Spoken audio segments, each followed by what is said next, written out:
tenemos un caso de estudio sobre psicología clínica. Hasta donde se sabe, no hay casos y controles sobre pacientes psiquiátricos infantiles o adolescentes que se hayan investigado las características clínicas de violencia filioparental. En este estudio, entonces, se tuvo como objetivo principal evaluar las características clínicas de los niños y los adolescentes, pacientes psiquiátricos de un hospital en una ciudad en Japón, para ver alguna causalidad de este trastorno psicológico. Dentro de la introducción, pues nos da un resumen del marco teórico de esta investigación. Entre ellos nos dice que los datos sobre la violencia filoparental son limitados y que, bueno, esta se define como conductas reiteradas de violencia física, psicológica o económica dirigida hacia los padres. También menciona que esta violencia ha crecido en los últimos años, que incluso hay estudios epidemiológicos que revelan que esta violencia se ha incrementado en los países de Occidente.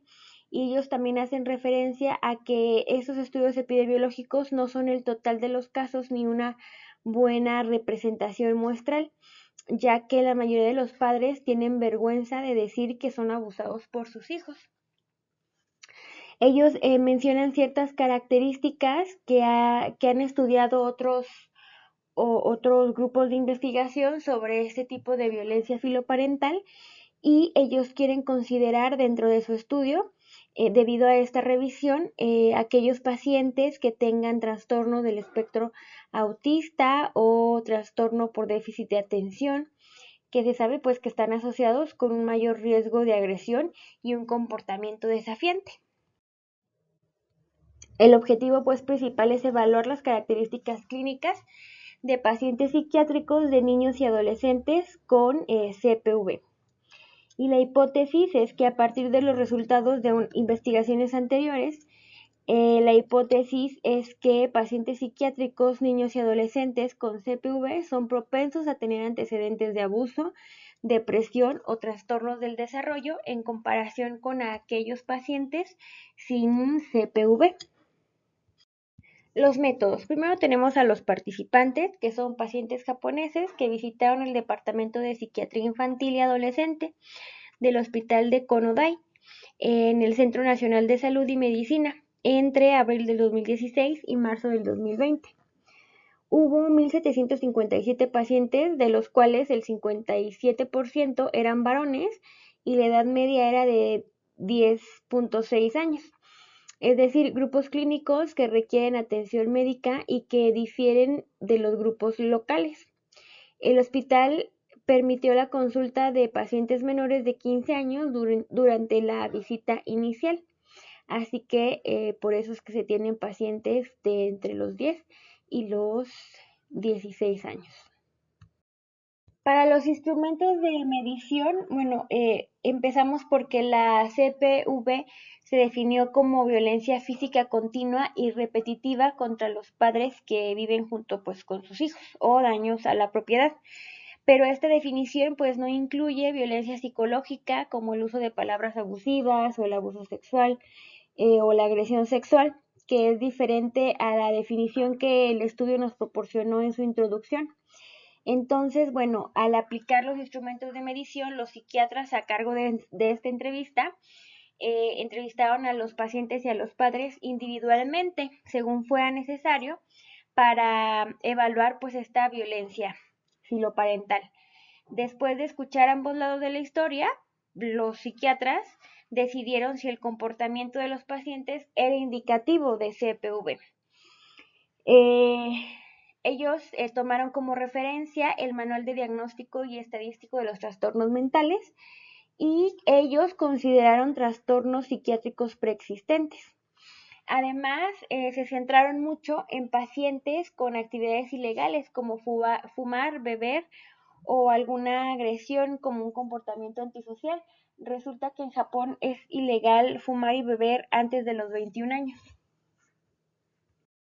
Bueno, ellos tomaron en cuenta la escala de Spence para ansiedad, escalas para la depresión, escala del espectro autista y escala de trastorno por déficit de atención.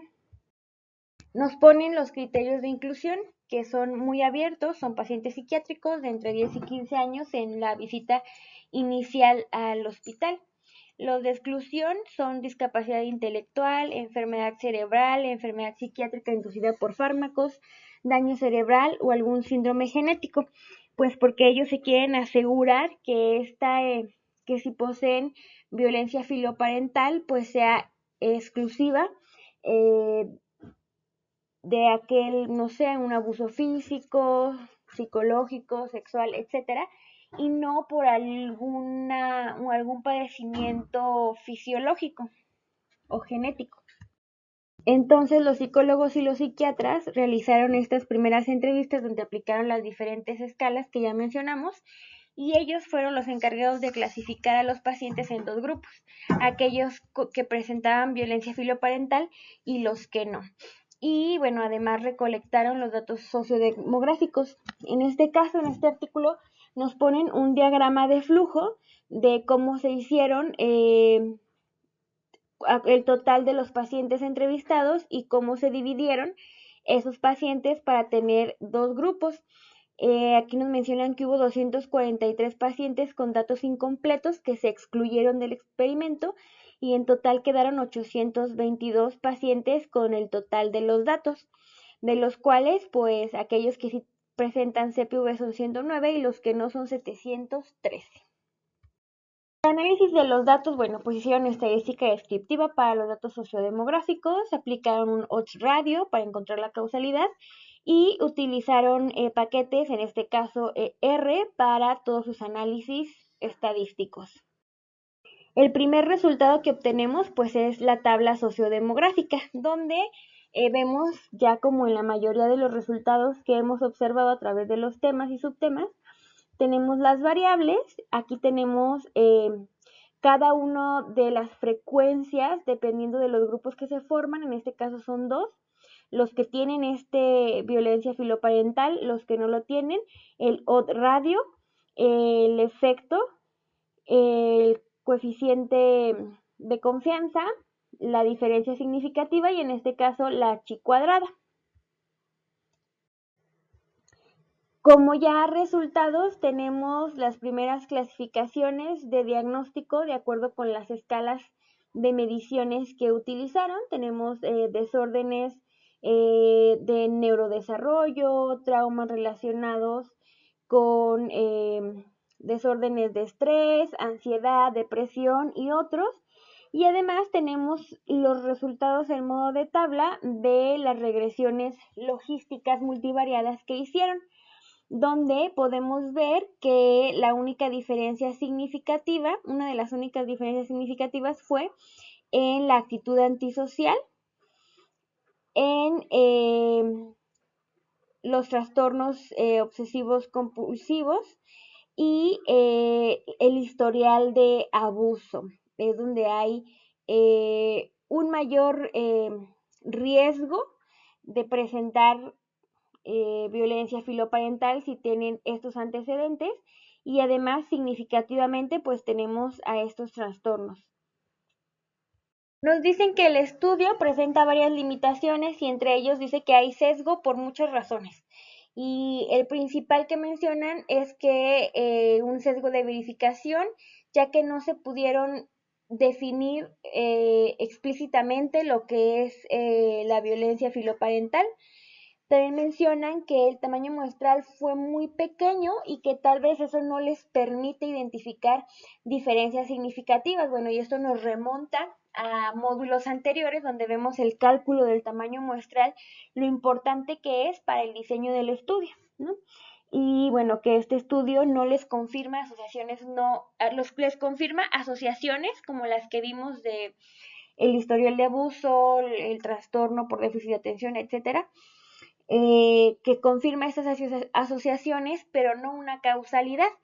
Y esto mismo va en referente con el tamaño muestral. Si el tamaño muestral no es lo suficientemente para ser representativo a una población, pues el estudio queda incompleto o limitado.